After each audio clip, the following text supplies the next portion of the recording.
নির্বাসিত লেখিকা তসলিমা নাসরিনের বিতর্কিত নাটক লজ্জা পশ্চিমবঙ্গে নিষিদ্ধ করেছেন মুখ্যমন্ত্রী মমতা ব্যানার্জি। সোমবার বিকেলে সোশ্যাল মিডিয়া ফেসবুকে ভেরিফাইড অ্যাকাউন্ট থেকে দেয়া এক পোস্টে বিষয়টি লেখিকা নিজেই নিশ্চিত করেছেন। তসলিমা নাসরিন তার পোস্টে লিখেছেন, মমতা ব্যানার্জি আজ আমার লজ্জা নাটকটি পশ্চিমবঙ্গে নিষিদ্ধ করলেন। গোবরডাঙ্গায় আর হুগলির পান্ডুয়ায় নাট্যোৎসবে নাটকটি মঞ্চস্থ হওয়ার কথা ছিল।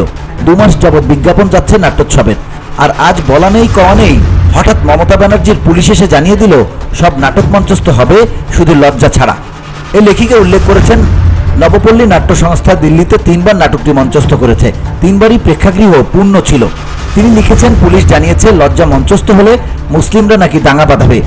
মুসলিমরা দাঙ্গা বাঁধাবে এই অজুহাতে সম্পর্কে টানাপোড়েন নিয়ে লেখা আমার মেগা সিরিয়াল দুঃসহবাস, যেটি টেলিভিশনে আকাশ 8 চ্যানেল থেকে সম্প্রচার করার কথা ছিল, সেটি বন্ধ করে দিয়েছিলেন রাজ্য সরকার।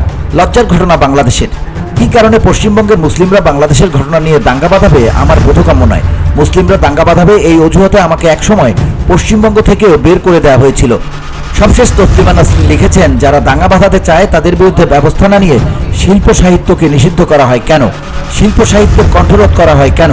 এই প্রশ্নটি আর কত যুগ একা একা আমিই করে যাব, আর কারো দায়িত্ব নেই অন্যায়ের প্রতিবাদ করার। VOD Bangla news desk.